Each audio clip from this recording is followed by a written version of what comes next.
Hi guys, welcome to ज्ञान यार। दोस्तों आज हम जानेंगे कि भाई ब्रेस्ट इम्प्लांट के बारे में कि भाई कई महिलाओं को स्तनों का आकार बढ़ाना है, उनको ब्रेस्ट इन्लार्जमेंट करना है, लेकिन वो घरेलू नुस्खे नहीं करना चाहती। उनको बहुत जल्दी इफेक्टिव वे में ब्रेस्ट का साइज़ बढ़ाना है। तो इसी के बारे में आज हम जानेंगे कि भाई सर्जरी कैसी होती है, क्या होता है, क्या खर्चा आता है, कैसे होती है। सो इसको वीडियो को आप पूरा देखिए, आपको बहुत कुछ देखने को मिलेगा, सीखने को मिलेगा। तो शुरू करते हैं।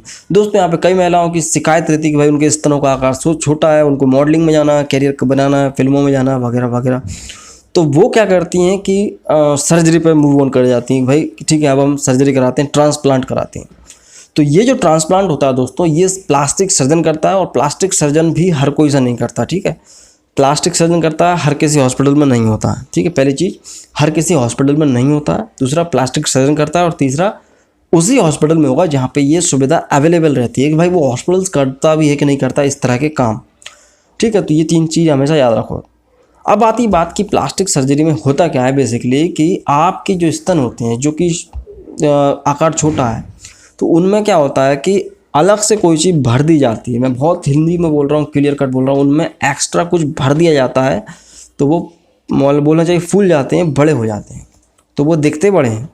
तो यहाँ पे करता क्या है ट्रांसप्लांट में कोई भी प्लास्टिक सर्जन, क्या होता है कि इतने इतने एरिया को सुन करके वहाँ पे क्या होता है, या तो वो सिलिकॉन का इम्प्लांट कर सकता है, सिलिकॉन स्लाइन, ये दो इम्प्लांट्स होते हैं, सिलिकॉन या स्लाइन का इम्प्लांट। स्लाइन में क्या होता है, वो साल्ट वाटर होता है, वो उसकी थैली भर दी जाती है, साल्ट वाटर, या सिलिकॉन की थैली भर दी जाती है। यहाँ पे आप फोटो में देख सकते हैं, इस तरह की थैली आती हैं। ये हर मार्केट में हर तरह के साइज़ में अवेलेबल होती हैं। आपको कितना बड़ा साइज़ चाहिए उस हिसाब से थैली मिल जाती है, पूरा बाकायदा पैकिंग में आती हैं। ठीक है, काफ़ी कॉस्टली भी होती हैं। तो सिलिकॉन की डलवा सकते हैं या स्लाइन वाटर जो होता है उसकी। तो ये क्या होता है, यहाँ पे आप देखिए स्तनों को नीचे ऐसे कट लगा के, यहाँ पे निचली तरफ कट लगा कर उसमें ये भर दिया जाता है। तो और उसमें टाँके लगा दिए, बहुत ही मामूली से टाँके लगाए जाते हैं, बहुत ही अच्छी क्वालिटी के टाँके लगाए जाते हैं, सैचुरस डाले जाते हैं।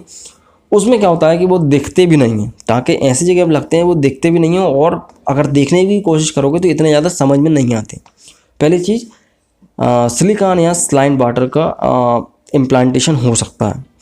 दूसरा यहाँ पे आता है दोस्तों फैट ग्राफ्टिंग। फैट ग्राफ्टिंग क्या होता है कि भाई महिला की ही बॉडी में से दूसरी जगह से, दूसरे अंगों में से कुछ फैट को लेके लाइपोसक्शन करके, लाइपोसक्शन एक प्रोसेस होती है जिसमें क्या होता है बॉडी के अंदर का फैट को खींचा जाता है, इंजेक्शन डाल के, थोड़ा मोटा सुई होता है उसका।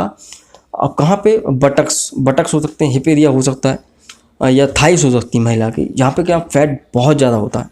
तो वहाँ से कुछ फैट को लिया जाता है, और उसी फैट को यहाँ पे ब्रेस्ट में इंजेक्शन के माध्यम से भर दिया जाता है। धीरे धीरे स्लोली भर दिया जाता है, और बस उसमें कोई भी दिक्कत नहीं आती है। और जो मैंने आपको बताया इम्प्लांट सिलिकॉन का, उसमें 15 से 20 दिन का रिकवरी टाइम लगता है, और मतलब 15 से 20 दिन महिला को आराम करना पड़ता है, और इसमें 4-5 दिन का आराम करना पड़ता है। और रिस्क किस में ज़्यादा रहता है, रिस्क सिलिकॉन वाले में ज़्यादा रहता है, क्योंकि वो अलग से केमिकल डाला गया है।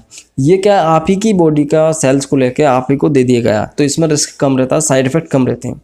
अब बात आती है कि भाई कि कई लोगों के मन में क्वेश्चंस भी आएगा कि भाई ये अगर हो जाता है तो अगर कल को जो महिला है बच्चे वगैरह पैदा करती है तो बच्चों को दूध पिला सकती है, क्या ब्रेस्ट फीडिंग पॉसिबल है या नहीं। तो यहाँ पर दो चीज़ें हैं, अगर सिलिकॉन का इम्प्लांट करा गया तो पॉसिबल नहीं है, क्योंकि सिलिकॉन कई बार जो होता है केमिकल है, और केमिकल दूध के साथ दूध तो आएगा, क्योंकि वहाँ पे जो ग्लैंड्स होती हैं, मैमल्स की जो ग्लैंड्स होती हैं, मिल्क ग्लैंड बोल सकते हैं, मिल्क डक्ट्स बोल सकते हैं, वैसे तो गैलेक्टोगोक्स होते हैं।